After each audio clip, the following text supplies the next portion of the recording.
Greetings from New Mexico. The latest FCA update actually is going to have me mentioning the Air Force some too.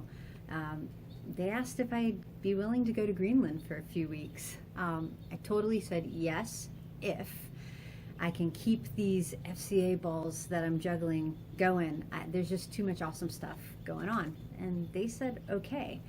So before I give you all that update, I want to tell you first why we almost said no to Greenland, because I'm hoping it will encourage you. We almost said no because we were afraid. And I don't know, but maybe fear is something that you've had to go a few rounds with in the past couple of months as well. I would not be surprised. Why we were afraid is because the obstetrician here said, I'm hopeful and I'd like to help.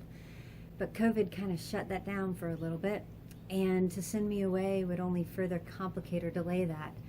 So we prayed about it, and Josh came back saying 3 things that I want to share with you. The first thing he said is, we don't make decisions based on fear. And think about it. Every time you or I have made a decision based on fear, those are the ones that we wonder about later. Second, he said, it's going to be an act of trust either way. And yeah, whatever we do in our lives is an act of trust. The question is, what are we trusting in? Who are we trusting in? Sanity for us has been, we just got to trust that God is faithful and good regardless of our outcome. And then third, he said, the Lord's written a crazy story of adventure for us so far. Is he going to suddenly cease to? So let's embrace adventure and send you. So that yes if came to fruition. The first 14 days, 2 weeks I was in Greenland, I had to live in self-isolation, quarantine. Like they'd drop food off at my door and walk away. But that gave me plenty of time to finish work on the 2 things I've been doing. Building in the biblical overview for our Encounter program, as well as Collegiate 101, a course for FCA staff new to the college campus to know how to do that well. Got to get both those courses almost across the finish line and continue coaching both groups of people that are going through it. And then for the 3 weeks that I got to step out of the room and be Air Force Chaplain Butterworth for the people of Thule, man, there were so many divine appointments, and quite frankly, God taking care of Marla. So divine appointments with those that share my faith and those that don't, who even came to chapel to hear me preach, walking leaders through some hard decisions. But the adventures that could be had in that epic landscape with 24 hours of sunlight, you know me, that spoke to my soul, as well as all the socializing my extrovert heart could handle.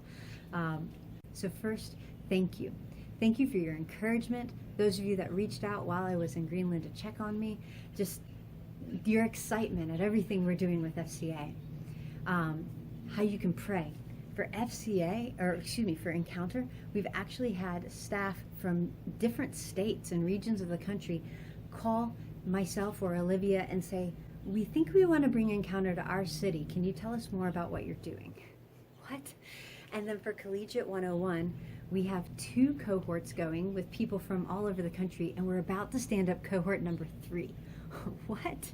Also, college campuses across the country are trying to decide what fall sports should look like. One of those is New Mexico State University.